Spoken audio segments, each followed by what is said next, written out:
지난주 금요일 장 마감 후 미국에서 역사상 하나의 커다란 이변이 일어났습니다. 무디스가 미국에 대해 100년 이상 유지해오던 최상위 신용 등급을 전격적으로 강등시킨 것입니다. 이번 조치로 기축통화 국가로서 미국이 부여받고 있던 최고 수준의 신용 등급이 모두 박탈되어 충격을 주었습니다. 이에 따라 장 마감 후 시간의 거래에서 뉴욕 증시의 3대 지수 모두가 급락했는데요. 이번 주에 정규 시장이 개장하면 금융시장의 후폭풍이 우려되고 있습니다. 따라서 오늘 포커스 네트워크의 주제는 미 최고 국가 등급 박탈, 금융시장 충격 가능성입니다.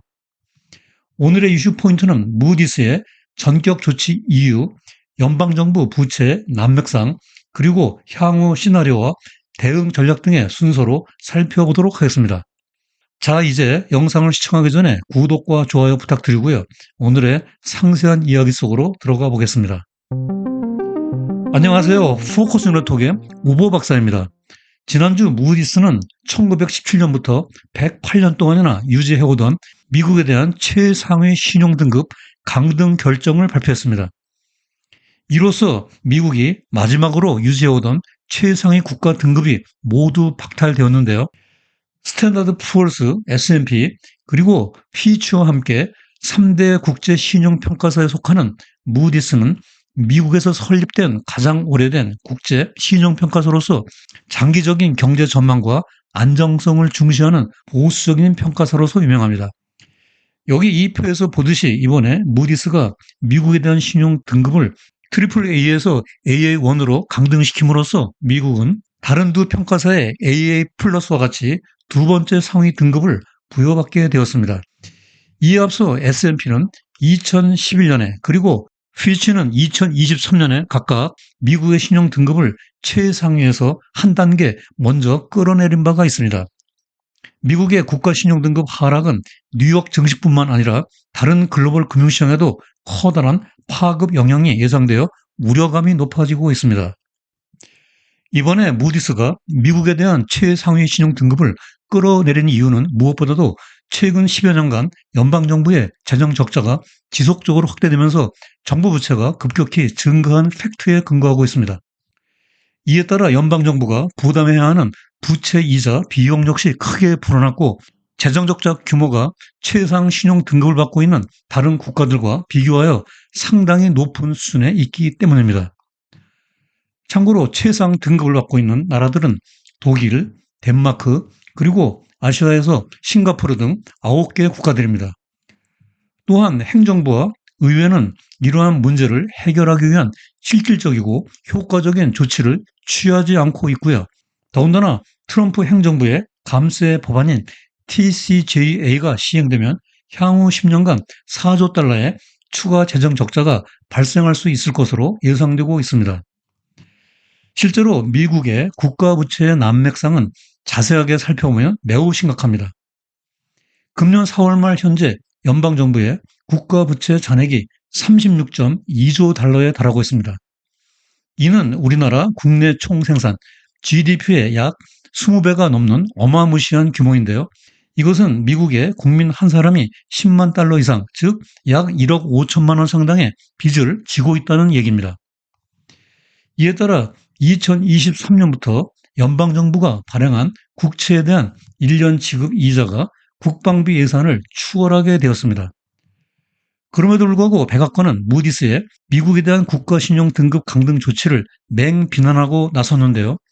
백악관의 쿠시 데사이 부대변인은 논평에서 무디스의 신뢰성에 있었다면 지난 4년간 재정적 재앙이 전개되는 동안 침묵하지 않았을 것이며 트럼프 행정부와 공화당은 정부의 낭비, 사기, 권력 남용을 근절하고 바이든이 초래한 난장판을 해결하는 데 집중하고 있다면서 신용등급 강등의 책임을 바이든 행정부에 돌렸습니다. 이에 앞서 공화당은 트럼프 대통령이 대선 공약으로 제시한 감세 법안을 의회에 제출했는데요. 무디스의 신용등급 강등 발표 직전에 하원 예산위원회에서 부결되었습니다. 트럼프 대통령은 자신의 SNS에서 이 법안을 하나의 크고 아름다운 법안이라고 했지만 공화당 강경파들의 반대에 부딪히고 말았습니다. 우리나라 국회와 달리 자신이 속한 정당에서 발의된 법안에 대해 과감하게 반대표를 던지는 미국의 정치 문화가 부럽기도 합니다. 이 법안이 부결된 이유는 이것이 시행되면 미국의 국가 부채가 2024년 GDP의 98%에서 2035년에는 133%까지 불어날 수 있기 때문입니다. 현행대로 가면 정부 부채의 비율은 GDP의 118%밖에 되지 않습니다. 그러면 이전에 미국에 대한 신용 등급이 강등되었을 때 금융시장에 대한 파급 영향이 어떠했는지 역사적 사례를 살펴보도록 하겠습니다. 2011년 8월 5일 S&P는 미국에 대한 신용 등급을 AA에서 AA 플러스로 끌어내렸습니다. 당시 의회, 즉 민주당과 공화당이 연방정부의 부채 한도 증액을 두고 극심하게 대립했었는데요. 연방정부가 디폴트 위기까지 내몰릴 정도로 정치적 불확실성이 고조되었습니다. 이에 대해 S&P는 미국의 정책 결정의 거버넌스, 즉 지배구조가 심각하게 훼손되었고 정책의 예측 가능성이 크게 약화되었다고 평가했습니다. 이와 더불어 국가 부채가 지속적으로 증가하고 있으며 재정적자 해결을 위한 실질적이고 신뢰할 만한 계획이 부족하다고 판단했습니다. 이에 따라 S&P의 미국에 대한 신용 등급 강등은 금융시장에 커다란 충격을 주었습니다.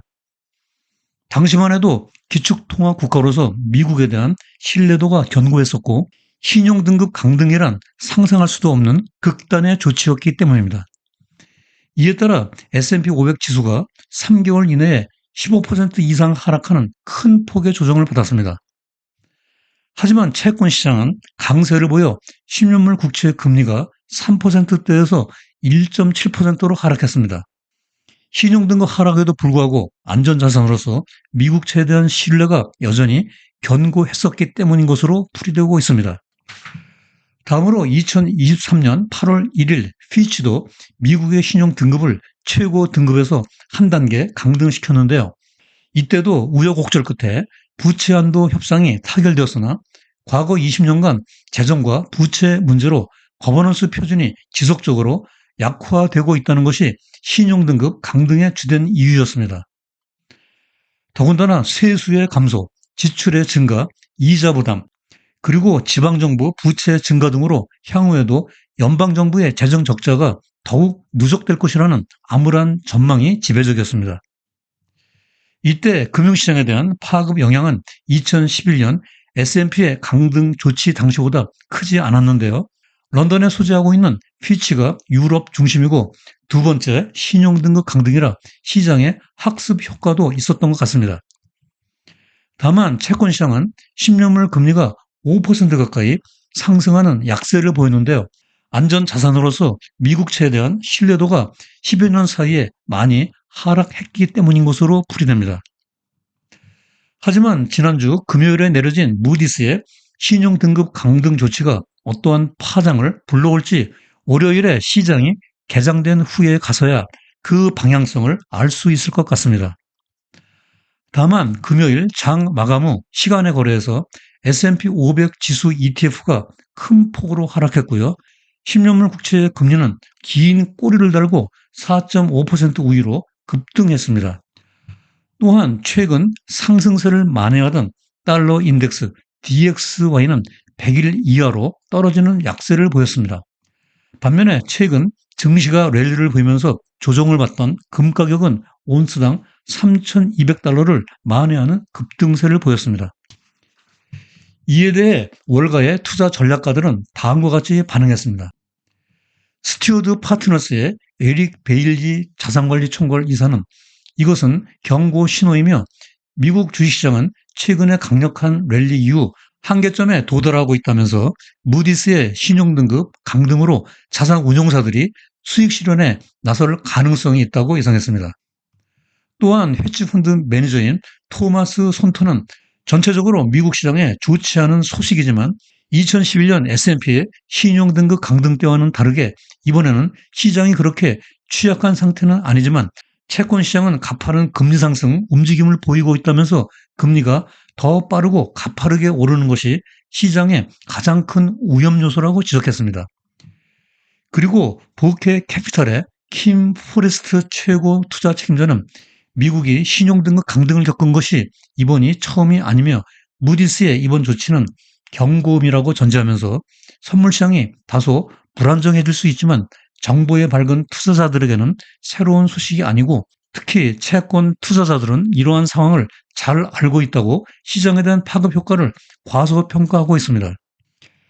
이렇게 대체로 월가 투자 전문가들은 이번에 무디스의 미국에 대한 신용등급 강등 조치로 인해 다소 시장에 영향을 받겠지만 그 파급력은 이전에 S&P가 처음으로 신용등급 강등을 단행했을 때와 비교하여 제한적일 것으로 예상하고 있습니다.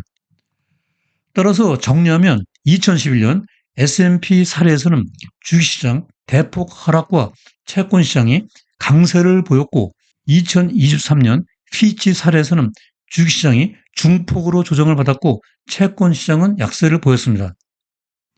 이러한 역사적 사례와 전문가들의 의견을 종합하면 이번에 무디스의 조치로 금융시장에 미칠 가능한 한 시나리오는 주식시장 일부 조정, 국채금리 상승, 달러 약세, 그리고 안전자산으로서 금가격 상승 등이 될 것으로 예상되고 있습니다.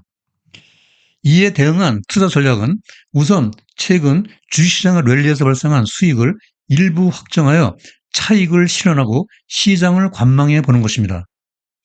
다음으로 향후 채권 수익률 상승에 대비하여 10년물 금리가 4.5% 이상 상승하면 국채의 분할 매수 구간을 설정하여 금리 리스크를 관리할 필요가 있습니다. 그리고 금, 해외 채권, 다른 안전자산으로 포트폴리오를 재구성하는 대체자산 분산 투자 전략이 바람직해 보이고요.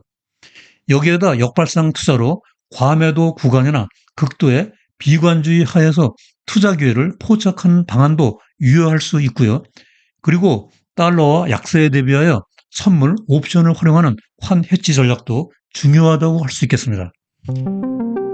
자, 이제 오늘 영상의 끝 순서로 주요 내용과 시사점, 그리고 투자자 관점에서 유의사항을 포커스 포인트로 정리해 보도록 하겠습니다.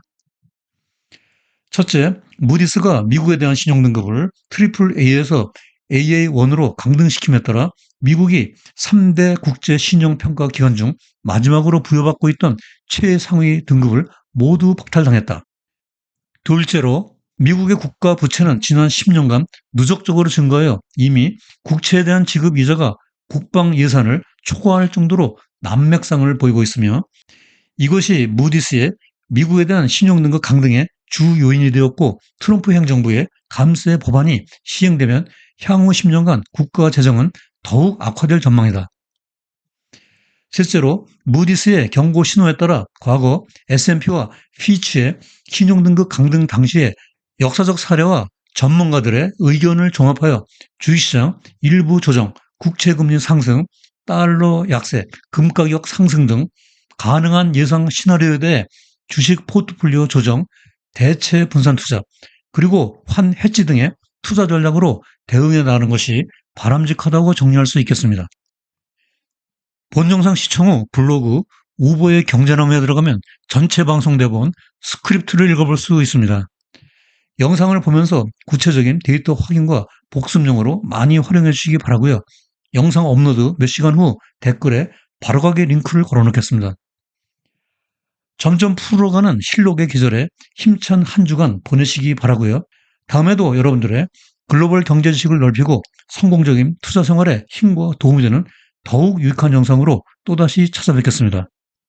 오늘도 끝까지 시청해 주셔서 대단히 감사합니다.